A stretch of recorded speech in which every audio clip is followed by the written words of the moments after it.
Vamos falar um pouco sobre a síndrome do viajante, ou a síndrome da classe econômica, como é mais conhecida, que é a ocorrência de trombose venosa profunda ou embolia pulmonar durante viagens aéreas de longa duração e que pode ocorrer tanto durante a viagem como após algumas semanas da aterrissagem.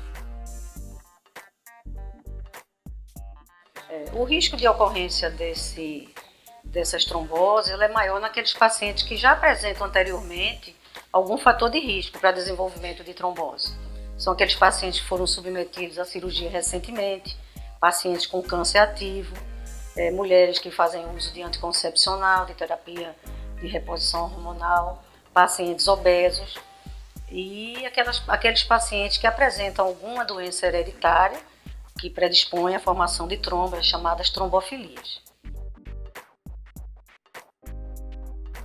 Em relação ao risco da viagem aérea em si, né, da viagem dentro de uma cabine de avião, estão entre eles a pressão atmosférica menor.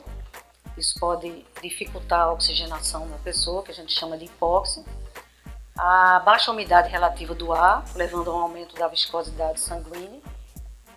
A desidratação, né, que acontece também por conta da baixa umidade relativa do ar, e ao uso de álcool, de chás, cafés que induzem a diurese.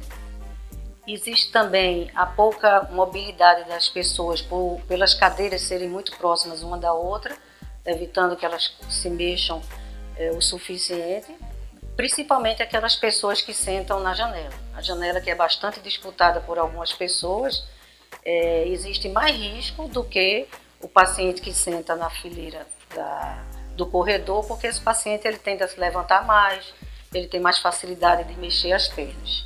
Então, esses são os principais fatores relacionados ao voo em si. Então, chamando atenção para que não ocorre somente em passageiros de classe econômica. Qualquer pessoa em viagem aérea, dependendo dos fatores de risco, pode apresentar a trombose venosa.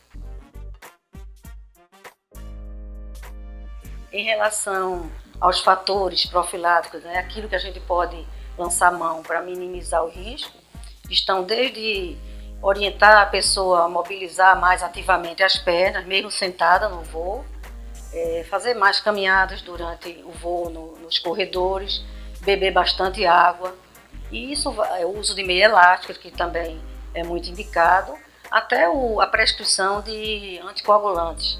Essa prescrição de anticoagulantes são naqueles pacientes de alto risco.